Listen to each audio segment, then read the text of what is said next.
I'd like to welcome everyone to our Love Begins With Me documentary project, our film project, and particularly I'd like to welcome our guest today, Peter Jan, Thank you. who will be speaking with us all about unconditional love and how love begins with me. So Peter, to start this out with our project, we're expressing stories with individuals, sharing their insights and understandings about unconditional love and how unconditional love makes a difference in their personal life and then in the world that they walk and what they do and the people they interact with and their experiences. So could you speak to us a little bit about how would you say, define unconditional love or how you've come into unconditional love? Maybe it's a two-part question. And an explanation of why unconditional love is making a difference in your life and how you've actually come to understand it. Well, we have to know that the great source of very well-being, it comes from the source and power of love. So love is the only thing on earth that can love you. Love can love you. Other things can also not love you, but love is the great source of love. Love can't hate, love can't dislike, love is, and we are like any creature in the world, we love to be loved. And the love that is coming us from anything, anyhow, will make us a better being. Spiritually, even physically, even, and then from ourselves we can go to any living thing on earth. If there is love, there is life. So once we are talking about unconditional love, it is the higher great source of well-being on earth. And once I say very well-being, it means like I'm talking about life. It's a matter of life and death. So we are talking about life. We are bringing life to the plants, to the animals, to anywhere, anyhow. So it's very interesting through my experiences and through my studies, travelings, and always I'm up to learn more and more to figure out this great source that we have it inside of us, and we can find it anywhere, anyhow, once we start to see. And in my peace song I say, love is everywhere. You don't have to look far. Right. So this is how it goes. I mean, how we can see the beauty of things. And just before a couple of hours, we were somewhere, and there was the bird. And some people were seeing the bird as, making noise. But we saw and heard the beauty of the voice, So this is the love that comes from this bird. And we have to inspire other people to see this beauty in this bird, in this noise that the bird is doing, So then we will try to figure out the beauty of life and the real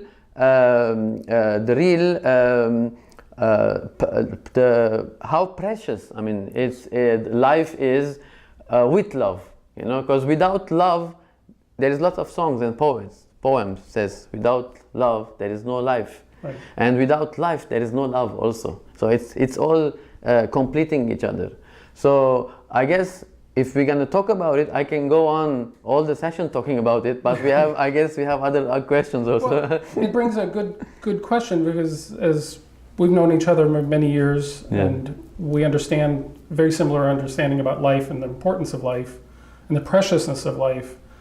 You didn't start out this way, just like I didn't start out this way. You come from both a Lebanese and Armenian background, and not all of that was always the most precious and loving in its own right. Maybe help our audience understand like who you were, and in your own pathway of awakening, how you came to understand. We now understand you get the presence of love, but it wasn't always that way. So tell us just a brief little bit about your culture and how that kind of formed who you were and how you broke out of that. So how you actually moved and transformed beyond your own cultural beliefs and understandings.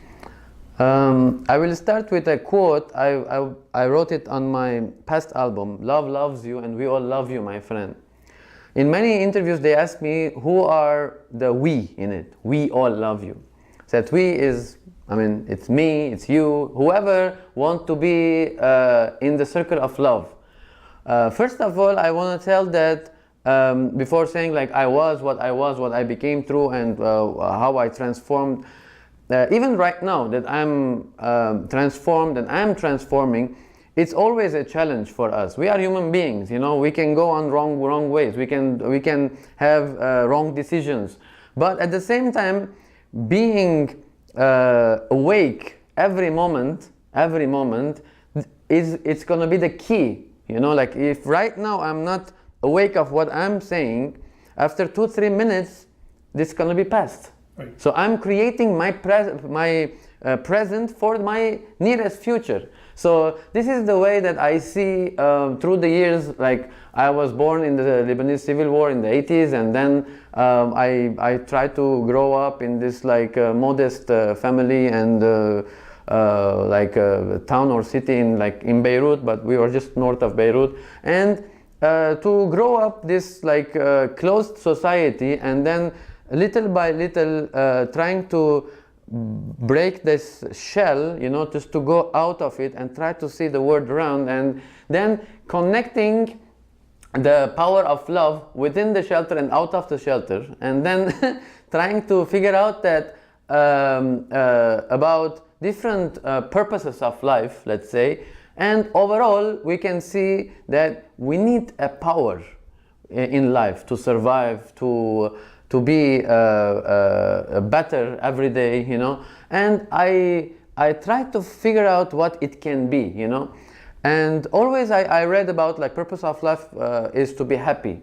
I mean, how we can be happy and we don't feel the love within ourselves. So I started from this point, that how I can make myself real happy. So then I started to learn about different cultures, different religions, different backgrounds, different whatever countries, and the connection of happiness, of well-being, of human nature or human beings. A common human denominator. Exactly, yeah. Exactly. And this commonness started to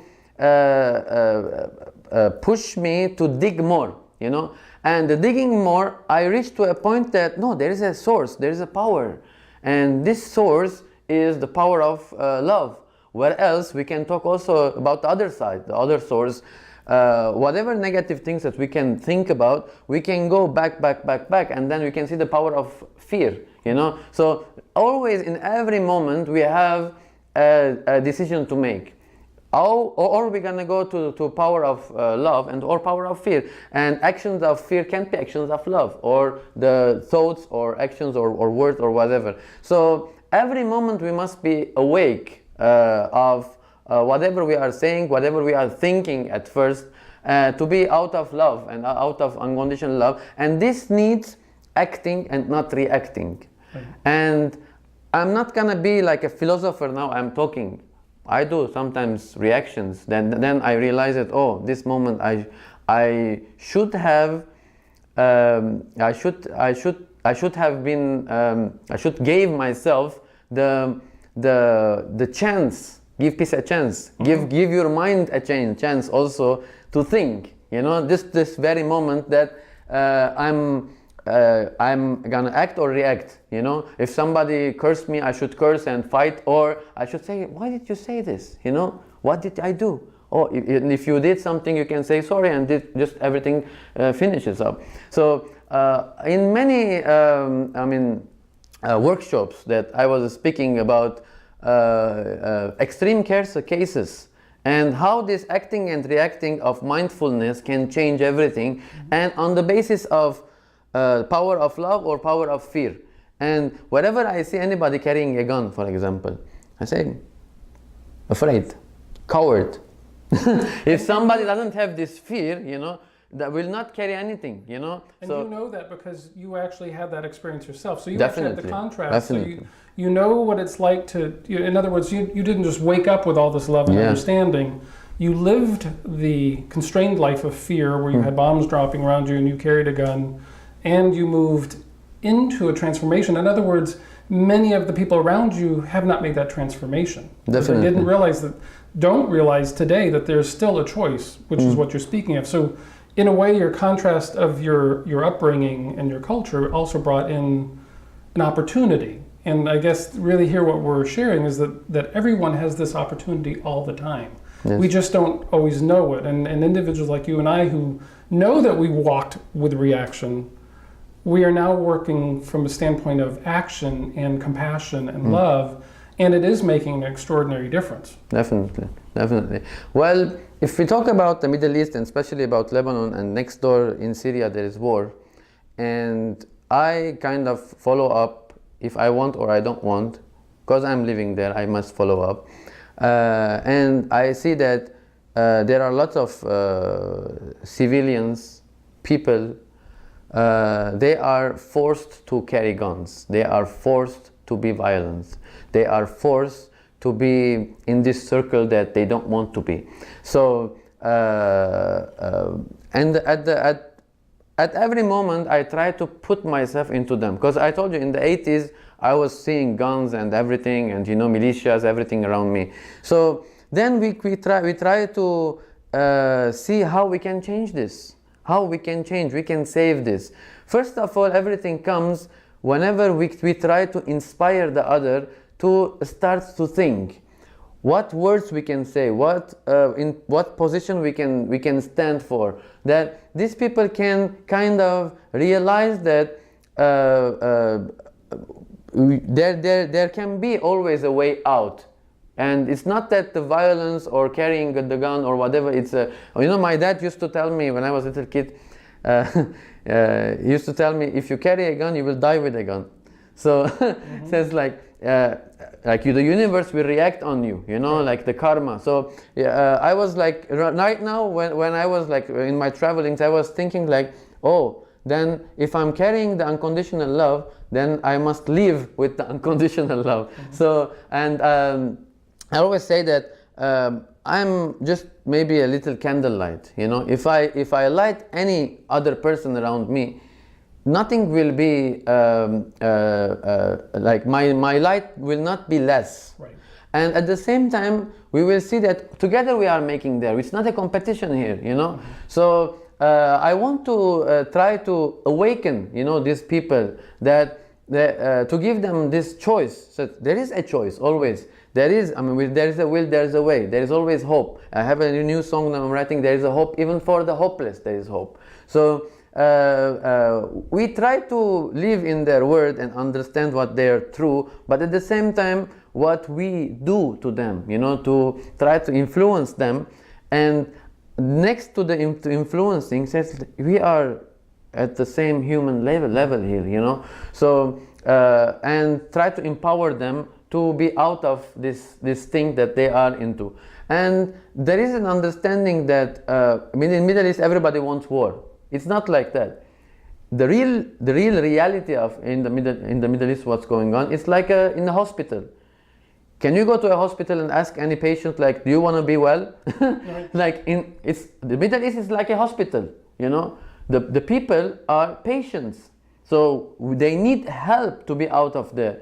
And it is never true that at least I can talk about majority and people. I'm talking not governments, not people on power, not the common human. Yeah, common human beings and civilians and all these people, poor people, let's say mostly. They are more than me and you pro peace. They are more than me and you. We work on for peace. We give our lives for it. But they are so much they appreciate. Why do they appreciate? Because, as I said, a patient, how much he appreciates health.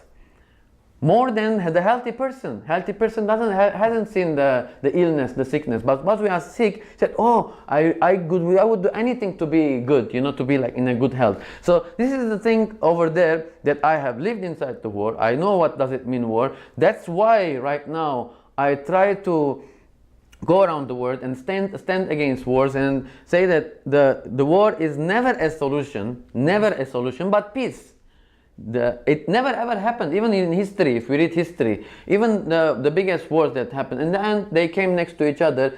and they based everything on understanding. Understanding comes from what? From power of love, you know. So back, whatever we are turning around, you know, and innocent people are dying, or you know, time being wasted, and all of this, at the end of the road we are turning to the same circle of the unconditional love. We are to say the power of love. That is the only power that can really transform every human being, every society, and then we are talking about all the Mother Earth, that we can try to save it, you know. And the saving starts always if everybody does whatever they can. In the UNESCO Palace I was doing a speech, I said also about you don't have to be Peter Jam. Peter Jam can't be Martin Luther King. Martin Luther King can't be John Lennon. John Lennon can't be Gandhi. Gandhi can't be Harold. Harold can't be John. Everybody has himself to work on and try to bring what they can do, how they can make a change. And once I was doing this speech, I said, like, they're like teenagers here. You don't have to be me or him or him. You can do, you can have this, from your precious time and busy life, you can have this couple of seconds to post something on Facebook. Everybody has Facebook now. You know, I'm not marketing it. No, it doesn't need. But it does connect us all around the world. Social marketing, like anything that every moment, every day, we can have little moments that we can be kind. We in can the grocery store, in the post office, in everywhere, the market, anywhere, wherever we are, anywhere. we can be an example. Yeah. But the love really does begin with us. We can't expect the world to become this peaceful world. We need to be the peaceful world, or the loving world in ourselves, and then bring it out. I try to put it in a way that we want a big barrel to fill water, and we are the water. At the very moment now, we can't just come all together and inside the bottle. Everybody will come like a drop of water. So now what we do, as a drop of water, I try to push the other drop, you know, in a way that I can't force him, I can't change him, I can just change myself to show him or her that how it is to go inside the bottle, the barrel or bottle or whatever it is, or the cup, to fill the cup. So if everybody fills within drop, maybe my drop is a little bit bigger, maybe other people more, you know, more big drops, you know. So everybody can be dropped into the same bottle, and then we can see that, oh, it's filled, you know. How come? What a miracle, magic, you know. So this is the thing that we are always saying in my recent campaign. Also, peace starts with you and me, my friend. On my album also, peace starts with you and me, my friend. This is the thing. Like, if I am a candlelight, I would like to light you, you know, and you can light others. If I am this drop of water, which is nothing will change this, but with these little drops together, we can make something, you know. We can fill the barrel with all of our drops. Yeah, with this cup of water, somebody thirsty, dying can be saved from, you know, we can save the lives. So, I mean, for me, I think that on the other side, always, if we think of that Harold is not active, Peter is not active, the other is not active, we start not to be active at all. And in the end, what shall we do? Complain, talk, and then fear, and then live in fear, and therefore make no, you know. And then trust who? Right. The religious leaders. Trust who? The governments, the authorities. The history has shown. History. We need facts. We don't need just talking in there. The history and the facts show that these people didn't make any change. And meanwhile, in fact, I mean, you can see that they made a change towards worse always. Right. But we see that power of people, awakening of people, the awareness of people forced them to make new rules, to believe in human rights, to believe in women's rights. Who talked about women's rights? I don't see in any country suddenly they have a rule that they will defend women's rights. Women were like a slave, or the black people, they were like a slave. Who did this? people, Right. the revolution of people. And here it comes the word non-violent. When we talk about revolution, everybody thinks that, oh, we have to fight, we have to, no.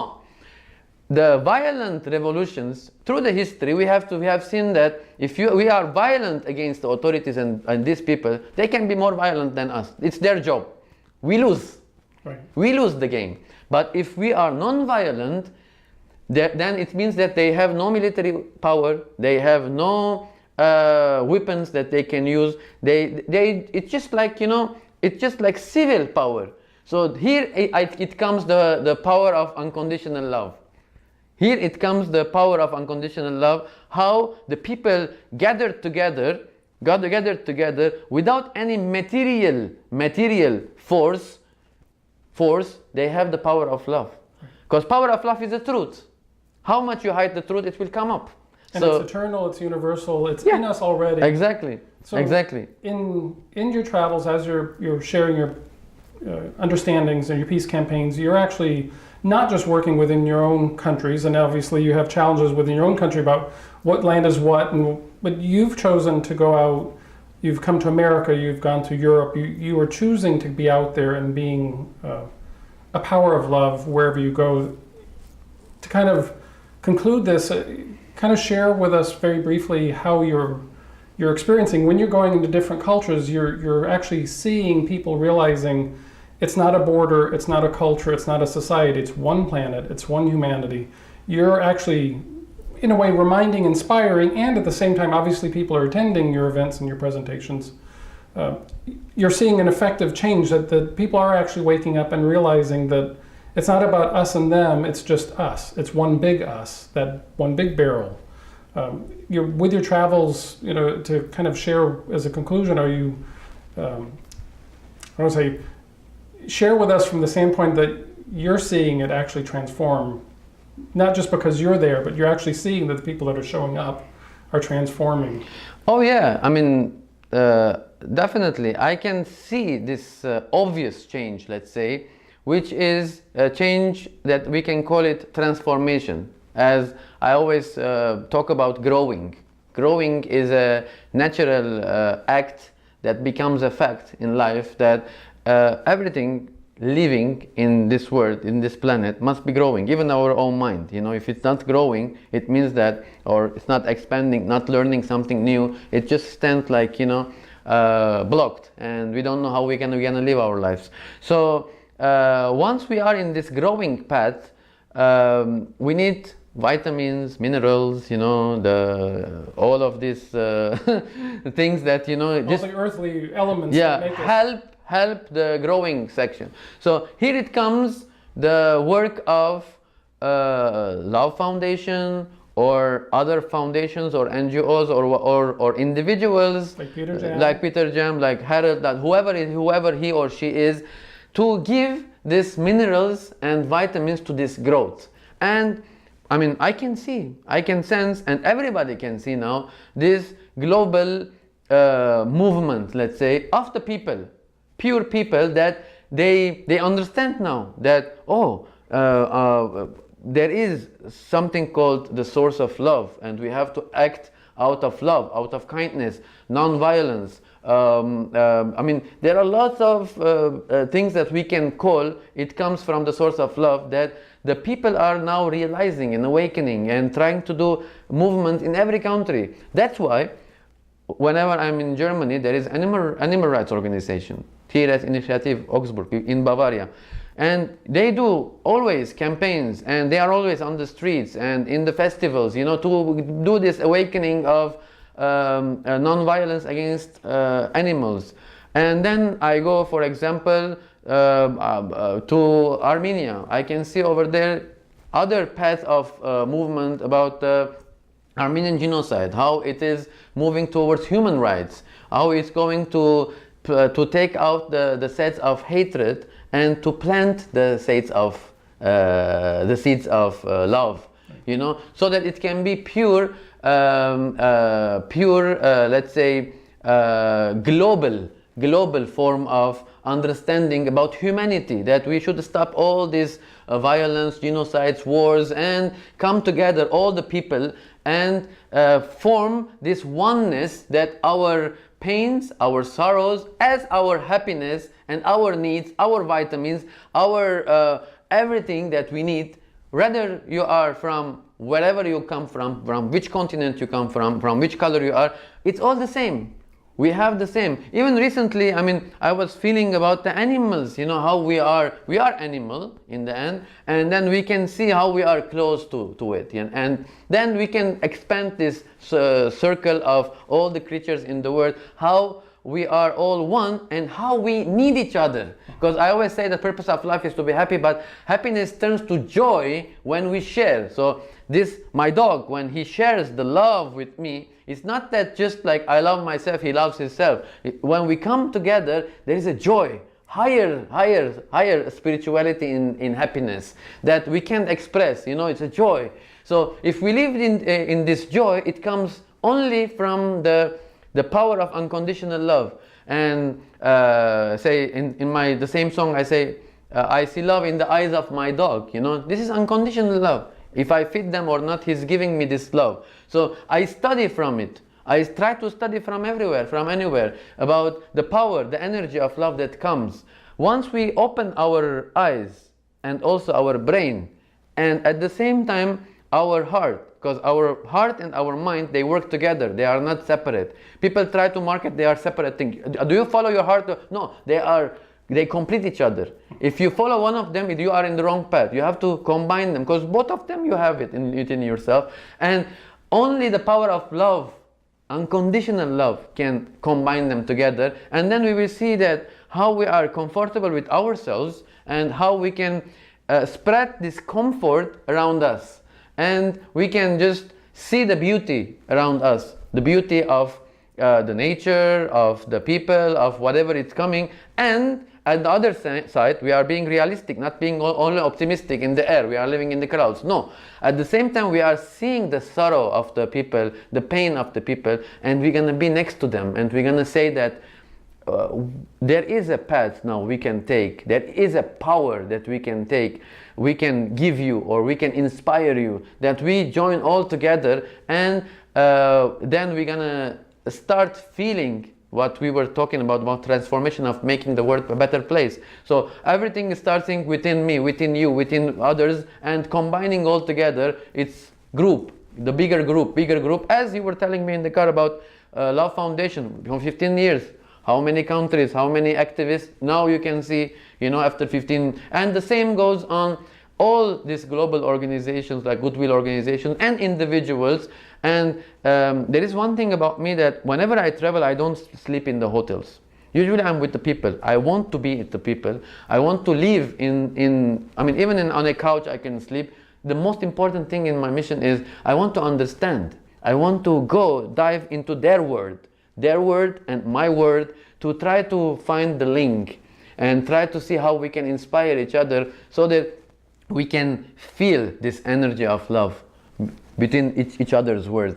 So, and then I figured out that, I mean, without saying a word, we are understanding each other. We are experiencing each other's like experiences that was in the past, in the present moment, and then trying to look for the future, that it can be better future once the colors that you have, the color that you have, like I have, the other have, once they start to be next to each other, beautiful rainbow, not on each other. This is a big difference. Once we are on each other, colors are lost, everything is lost, and people start to see that, oh, we are lost. No, we can be next to each other, and we can give this beautiful contrast, and it can be like a beautiful rainbow. We can see that the nature is not one color. The nature has different colors. They are all in harmony, living next to each other. So that's the thing, that sometimes people are globalizing and blah blah, you know, all of this, they have fear. No, take out this fear. I mean, I am Armenian, I am Lebanese, I'm very proud, but at the same time I'm a global citizen.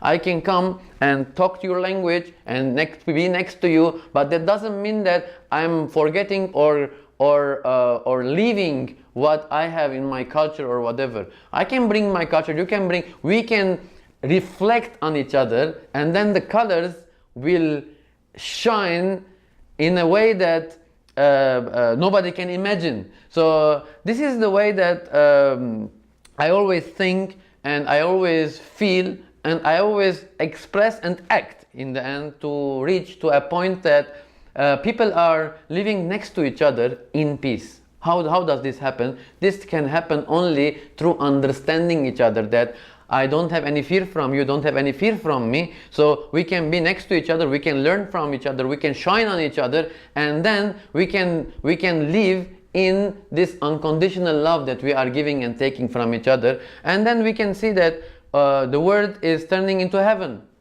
How come? Is exactly why we have Peter Jam as our guest today, as Love Begins With Me, because love does begin with me. Yes. And as you've so eloquently placed it, and because you have traveled it and you are living it, it's not just a philosophy, it's not just an ideal, it's not just, you said, as an optimism or hopefulness. You're actually living it, you're out there, and this is exactly why we've brought Peter Jam in today to share his understanding of Love Begins With Me. So we want to thank you. Thank you. I want to thank our audience for taking time out, and check us out, Love Begins With Me Film Project, thelovefoundation.com. We certainly hope to hear from you and hear more about how love begins with me from your perspective.